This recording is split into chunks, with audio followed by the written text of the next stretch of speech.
Welcome to episode number 16 of the Jimmy Canz Show. Yet another classic supercard retrospective. This time we're going to discuss the World Wrestling Federation's Wrestling Classic. So, the Wrestling Classic, like I just said, was a WWF event. It was held on November 7th, 1985. Yours truly's 8th birthday, as a matter of fact. But that's not important. It took place from the Rosemont Horizon in suburban Chicago town of Rosemont, Illinois, with about 14,000 in attendance live. So this event was the WWF's first actual pay-per-view exclusive.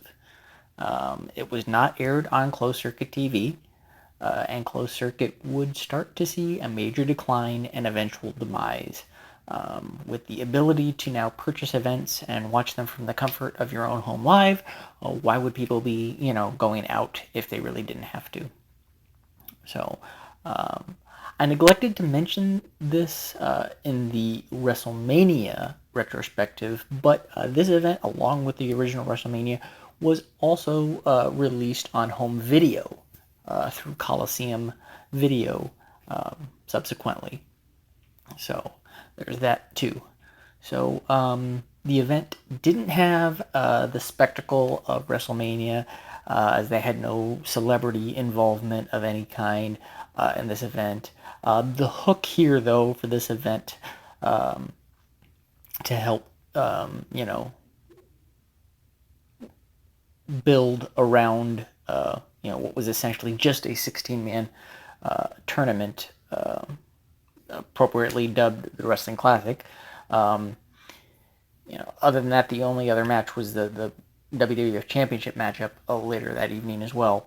But, in order to kind of pull people in, that were not maybe, just into the wrestling, so to speak, they did attempt to build an outside interest on this one by giving away a Rolls-Royce Silver Cloud 3. So there was that with the show as well. So Lord Alfred Hayes and Vince McMahon were considered presenters for this show, as all they really did was kind of update the bracket and talk about the tourney's progression, etc., as the event went on. Mean Gene Okerlund conducted the interviews, as was typical, and once again the action was called by Gorilla Monsoon and Jesse the Body Ventura. There was more licensed music by Vince in this one, as the card rundown at the beginning of the event was to an instrumental rendition of Back in Time, the Back to the Future theme, which was kind of cool. So let's look at the entire field of this tournament. First round matches were Adrian Adonis with Jimmy Hart taking on Corporal Kirshner, Dynamite Kid, Nikolai Volkov was also in the first round. Interesting side note here, we're only 8 months removed from Mania, and the Foreign Legion are no longer tag champs. In fact, the titles have changed hands 2 times since Mania. The U.S. Express became 2-time champions when they regained the title from the Foreign Legion back in June of 85.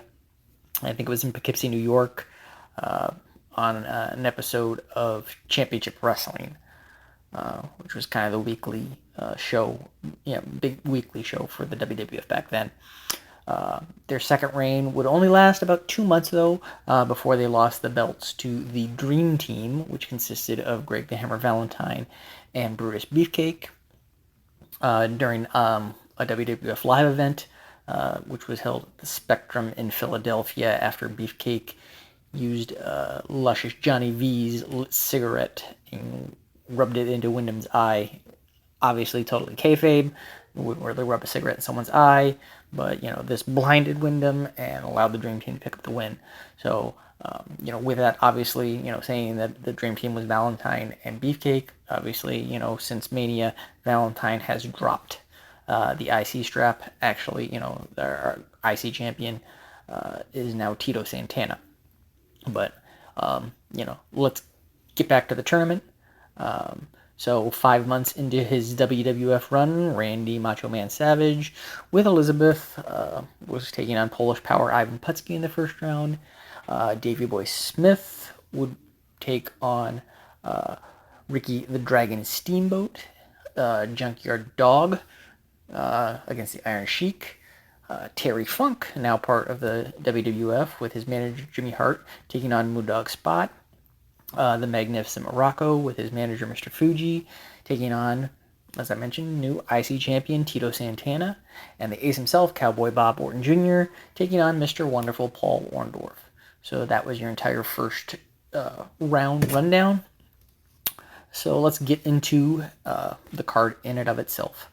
So first match of the evening was Adrian Adonis taking on Corporal Kirshner, which Adonis would win via a suplex reversal into a DDT in about 3 minutes.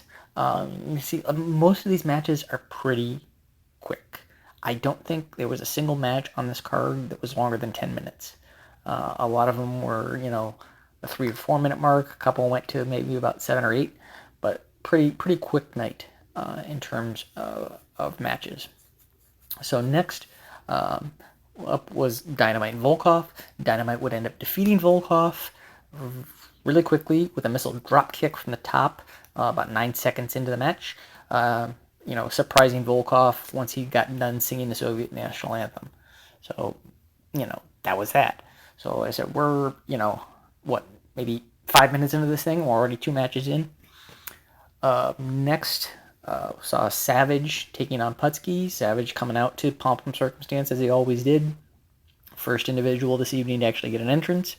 Putski does his tried and true old school power, stuff, and, that was all he was really able to do, especially at this point in his career.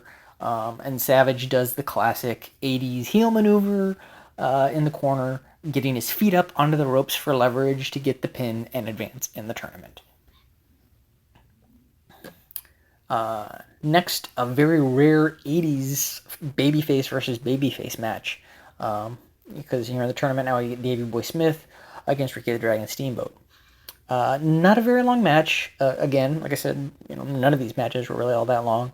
This one clocked in around 3 minutes, and around that 3 minute mark, Steamboat ducks an attempted cross body by Davey, which led to Davey getting himself tangled up in the ropes and quote unquote injuring himself. The official quickly calls for the bell, awards the match to the Dragon since Davey can't continue. Steamboat immediately tends to Smith, checking on his friend who was only competing against because he had to, type of thing. So it's a clever finish here, to make neither babyface look bad, really. Which is probably why you didn't see a lot of babyface versus babyface matches. So now we get JYD taking on Sheiky Baby, good old Iron Sheik. This event was just 2 days before the release of the wrestling album, which would feature new original entrance music from many superstars. If you listen close to, the available copies of this, easily available, you can hear Queen's Another One Bite the Dust, playing, but, his new theme, JYD's new theme, Grab Them Cakes, is actually overdubbed into the presentation. So anyway, Sheik JYD start things off with Sheik, jumping kind of JYD, some dirty tactics, choking him with his robes and etc. And Sheik had the advantage probably through the majority of this one. It was actually an odd finish here, as Sheik had his camel clutch locked in, and he just kind of released the hold for no reason. I mean, like, JYD kind of dropped to his stomach, but there was no reason to release the hold. It was really unusual. When you're really watching, you look at it and you're like, why the, he has control. Why would you let go? But anyway, that happens, and then JYD capitalizes on that, hits a big headbutt, gets the 1-2-3 to advance. So next up, Terry Funk with Jimmy Hart in his corner, taking on the Gold Moondog himself, Moondog Spot. So, Funk comes into the ring, takes the microphone, and says he doesn't want to wrestle Spot, and convinces Spot that he doesn't want to wrestle him either. Says, let's just leave and get counted out and call this a draw. So Spot agrees, and both men exit the ring and are headed toward the back. When, and the 10 count starts, and then Funk, hits Spot from behind, and then attempts to run back to the ring to beat the 10 count. He gets cut off by Spot. The two men start to exchange a few shots on the outside. Spot charges Funk, who kind of backdrops Spot back into the ring, enabling Spot to beat the 10 count, which Funk does not do, thus giving Spot the win via countout. So again, like I said, we're flying through this card here. It's a big 16-man tournament, and we're maybe 30 minutes in and almost halfway through. So kind of crazy. So next up, IC champion Tito Santana taking on a former IC champion in the Magnificent Rocco, who was accompanied by his manager, Mr. Fuji. And in this one, like I said, this was probably one of the longer matches on the card, and it was only about maybe 7-ish minutes. But, around that time, Morocco ends up actually getting a 3 count on Santana. But Tito had hooked his left leg over the rope, and the official, noticed that and waved off the pinfall after he had made it. But Morocco, being unaware of this, jumps up and celebrates, and then falls right into a small package from Santana. 1-2-3, Santana advances. The last match of the first round, Cowboy Bob Orton versus Mr. Wonderful Paul Orndorff is, up next. And again, about the 7-minute mark, Orton, ends up utilizing his infamous cast, clocking Orndorff square in the head with it, giving, Mr. Wonderful the win via DQ, and thus advancing in the tournament. So round 1 is done. Second round time, and we got Dynamite against Adonis. Dynamite advances after a kick out on a pin attempt by Adonis. Ended up sending Adonis, into Jimmy Hart, and they crack heads, and then Dynamite rolls him up for the 3. But what's an interesting side note on this one is that Adonis actually did get his foot to the ropes during that 3 count, but the official didn't notice it this time, and the pinfall counted. So this is, the second match out of the last 3 that had something like this happen, but this time it's not noticed. So a little inconsistent. But what are you going to do? Next up, the Macho Man Randy Savage versus the Dragon, 2 years before their historic WrestleMania 3 clash. And Savage with his second classic heel tactic win of the tournament, as he would end up striking Steamboat in the head with some type of knuckle dusters when Steamboat was attempting a belly-to-back suplex. He cracks him in the head, covers him for the 1-2-3, and Savage advances. JYD versus Spot is up next, and this one lasts all of about 45 seconds. JYD hits the ring, they kind of go at it.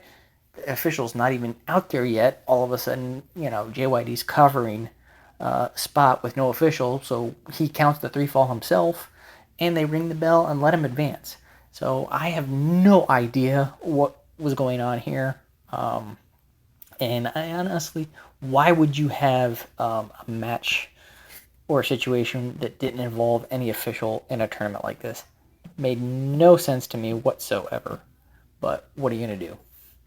So, like I said, 45 seconds, JYD advances. And now our final match of the second round between Santana and Orndorff ends up resulting in a double countout when both men took the fight to the floor, lost track of the officials' count. And this resulted in JYD getting a bye straight into the finals. So, now we're at the semifinal juncture of the evening.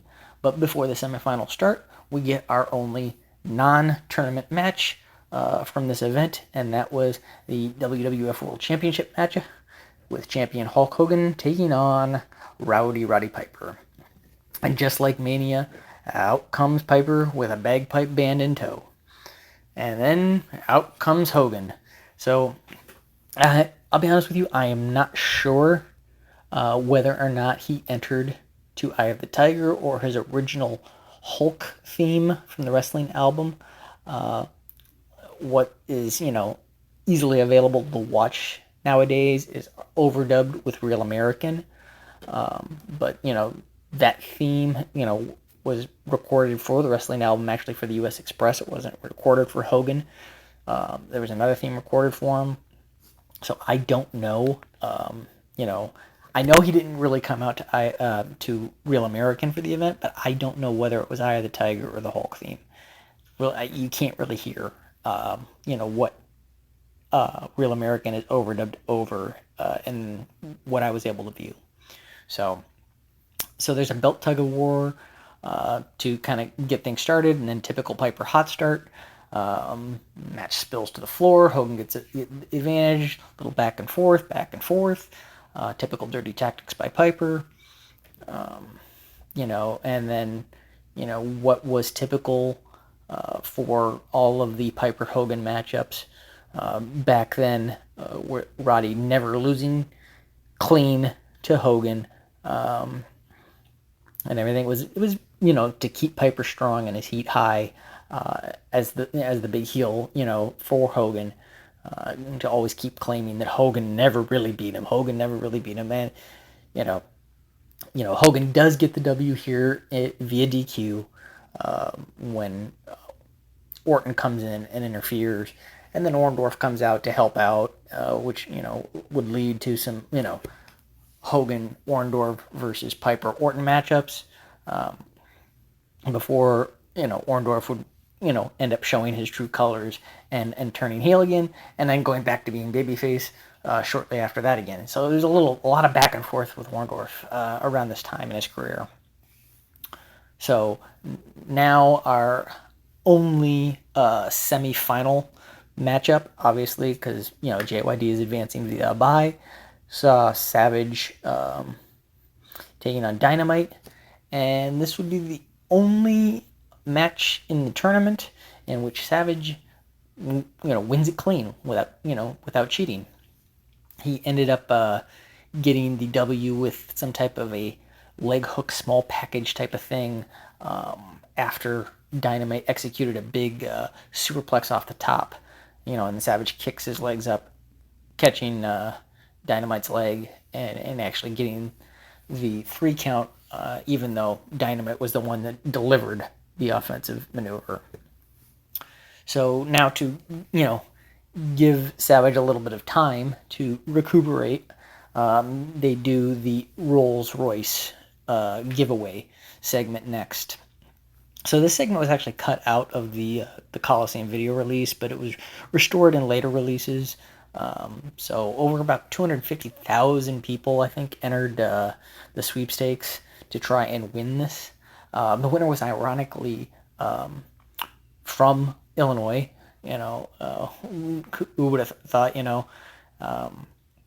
something like that would have happened. Now, I don't know the legality and such with mentioning the winner's name, so I'm not going to do it. But if you want to find out, it's not hard to find out. It's all over kind of the internet or whatever. I just don't want to get myself in trouble. So, because I'm not real sure. So that was the Rolls-Royce giveaway. Fans really could have cared less. So now the finals of the tournament: Randy Savage against JYD. Savage is nursing a bad back from his previous match. JYD, works bear hugs and some big slams and stuff, starts working the back over. A little bit back and forth and everything.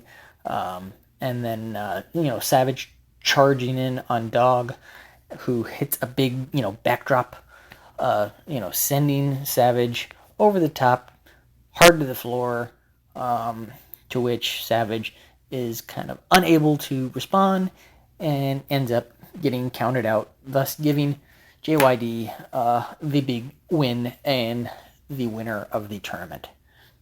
So that was the first ever WWF pay-per-view exclusive. I don't get the booking in this, I'll be honest with you. Savage was the heel, and even though he took shortcuts early and everything, he had the harder route through the tournament, wrestling 4 times to Dog's 3, with Dog's second match being a quick 45-second squash. And then the finish, having JYD win via countout, like he did, it wasn't very babyface-esque. It was almost like Savage was booked as the babyface, even though he was the heel. Just didn't make a lot of sense to me.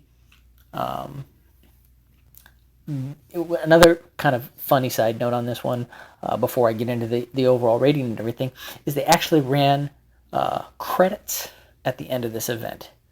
And they used that Hogan Hulk theme that I mentioned earlier from the wrestling album.